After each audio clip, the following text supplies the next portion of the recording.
Bonjour à tous, je suis Gilles Mancillon, je venais vous saluer aujourd'hui, j'espère que vous passez une excellente journée.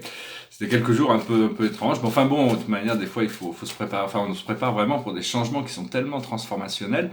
Il faut vraiment garder sa vision du futur le plus clair possible sur ce qui est vraiment voulu, hein, vraiment, et de plus en plus, on sent que ces choses arrivent, on sent qu'il y a tout un excitement qui est en train de monter.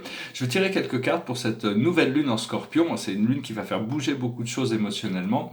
Il y a toutes sortes de forces qui sont au travail, et donc c'est aussi la lune de Wesak, la célébration du retour de Bouddha, donc invoquer cette présence de l'immobilité, le point zéro à l'intérieur de vous, ce point de stabilité, ce point d'immobilité à l'intérieur, même dans ses pensées, le silence qu'on peut faire, tout revient en fin de compte à ça. C'est parce que tous ces événements, il y a toutes sortes d'événements qui vont se passer, qu'on attendait en 2012, mais qui ont pris plus de temps pour arriver, qui vont bouleverser le monde et rendre sa souveraineté à la planète, avec le premier contact qui va arriver après, à partir du moment où il y a le premier contact, en 2-3 ans, 99% des problèmes du monde sont réglés. Hein, la pollution, les maladies, la pénurie, tout ça va disparaître. Hein, mais bon, il faut préparer l'humanité pour ce premier contact.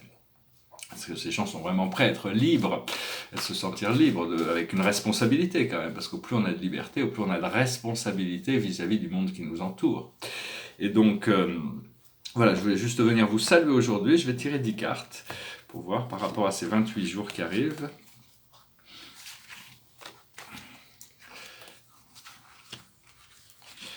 Alors, la situation, c'est l'homme de coupe. Alors, l'homme de coupe, c'est celui c'est la carte qui veut, la personne qui veut remplir cette partie, de se devenir sexuellement épanoui, de pouvoir jouir d'une sexualité qui nous comble. Hein. C'est vraiment la carte qui nous dit qu'il faut surfer sur les vagues, faut pas aller au fond pour remuer à la boue. Hein. C'est juste surfer sur les vagues, rester au-dessus de l'eau, au-dessus de l'émotion, et se servir de tout ça. Donc c'est vraiment une carte qui est très puissante. Autour de ça, il y a les disappointments, les déceptions.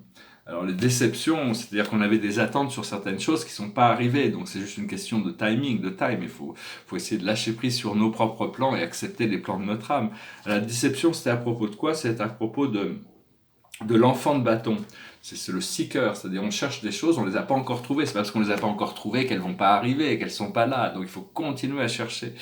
Ce que l'on a appris des déceptions, c'est l'ennui. Ici, c'est le 7 de cristal, c'est les pierres. Les pierres, elles ont cette stabilité quand même. C'est peut-être un peu ennuyeux d'être une pierre. Il n'y a pas grand-chose à faire. Enfin, les pierres sont vraiment dans un espace très très zen. Mais enfin bon, c'est aussi d'accepter que les choses ne soient pas très excitantes, mais on se prépare quand même pour des choses qui vont le changer. Et on peut éviter les déceptions en étant celui qui apprend, l'enfant de cristal, c'est ce learner, c'est celui qui apprend. C'est arriver, on est là avec les mains ouvertes, hein, on continue à apprendre un peu tous les jours pour arriver à s'enrichir, à se préparer pour cette ascension qui se prépare. Ce que l'on voit devant nous, qui va se manifester devant nous, c'est le soleil. Ici, c'est la richesse, c'est l'amour, c'est la chaleur du soleil, c'est la souveraineté, c'est la beauté de la nature, c'est l'intégration de toutes ces choses. Hein. La liberté de voler, la liberté de nager, la liberté de faire toutes ces choses. Et donc le soleil représente dans le tarot la plus haute réussite dans tous les niveaux. Et donc c'est ce qu'on voit devant nous. Il n'y a plus aucune raison d'hésiter. Ce que l'on a dans notre subconscient, notre passé lointain, c'est l'extase. On a cultivé l'amour, l'unité. Cet amour, cette unité, on l'a cultivé, ça fait des années qu'on travaille, qu'on recherche, qu'on essaie de comprendre tous ces flots, de pouvoir s'intégrer. Donc maintenant, ça y est, on est vraiment ancré sur cette unité, hein, cette subconscience, c'est-à-dire qu'il a été nettoyé, il n'y a plus que de l'amour dans le subconscient. Où on en est actuellement, c'est le lovers.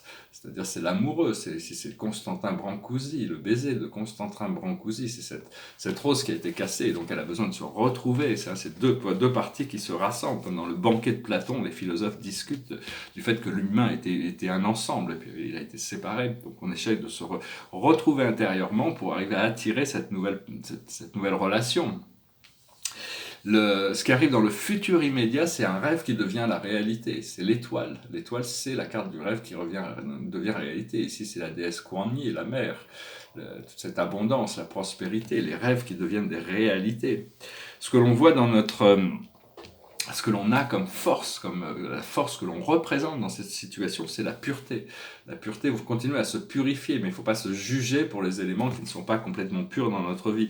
C'est une invitation, une porte ouverte, la pureté. Donc on va tirer une carte au niveau de la pureté. Ce qu'il faut développer le plus, c'est la pristesse, c'est-à-dire notre intuition, continuer à suivre notre intuition. Ce qui vient du monde extérieur, c'est les setbacks, c'est des délais, c'est un petit peu aussi, c'est un incendie, c'est des choses qui paraissent retarder la vie. Mais en réalité, tout est en train de s'aligner à l'intérieur. Et ce qui va arriver, c'est l'illumination de l'extérieur pour mettre sa main sur la lumière, le pouvoir. C'est la deuxième carte après le soleil qui est la plus puissante. C'est l'as de bâton. C'est l'as de feu, donc c'est quelqu'un qui pourra mettre sa main sur la lumière. Hein. Ça vient de l'extérieur, c'est du pouvoir qui vient de l'extérieur, qui nous est donné. Et le domaine dans lequel il faut travailler, c'est la logique. Il faut être à la fois rationnel et intuitif. Il faut avoir être pleinement conscient des choses intérieures et extérieures le plus possible pour être en harmonie avec le temps et l'espace.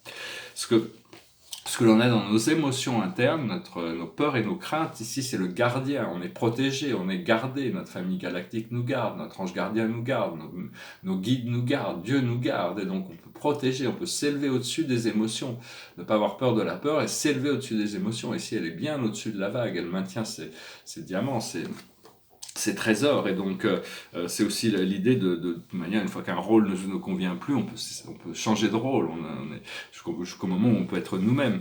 Et l'aboutissant, c'est un succès matériel, une réussite reconnue dans le monde physique. C'est aussi l'habilité de voyager, le chariot. Son mantra, c'est gâté, gâté, gâté, paracham gâté, bodhisattva. Gâté, gâté, gâté, paracham gâté, bodhisattva. Gâté, gâté, gâté, paracham gâté, bodhisattva. C'est un mantra, c'est le goer, c'est celui qui avance tout le temps. Donc ici, il est sur son chariot, c'est Apollon, le dieu de la lumière, c'est un ami et un guide. C'est le dieu des arts, c'est le dieu de la lumière, mais c'est aussi donc c'est vraiment la porte qui s'ouvre, hein, c'est le cancer qui est là. Cette porte du monde intérieur, des choses... enfin, c'est une carte qui est appelée Métatron aussi. L'archange Métatron, il travaille beaucoup avec nous. C'est un des guides les plus puissants. C'est un être universel qui travaille dans cette fréquence de lumière métatronique, qui est une lumière intérieure de toute la lumière. C'est quelque chose de très fort, très puissant. Voilà, hein, je voulais juste venir rapidement aujourd'hui, vous saluer, faire une vidéo pour se préparer pour cette nouvelle lune de Wesak. Hein. J'espère que vous avez trouvé cette vidéo intéressante. Ici, c'est un tableau de 1999 sur les 7 grandes familles spirituelles. Je suis en train de préparer plein de changements, plein de nouveaux tableaux qui vont arriver. Pour le moment, je travaille sur papier beaucoup.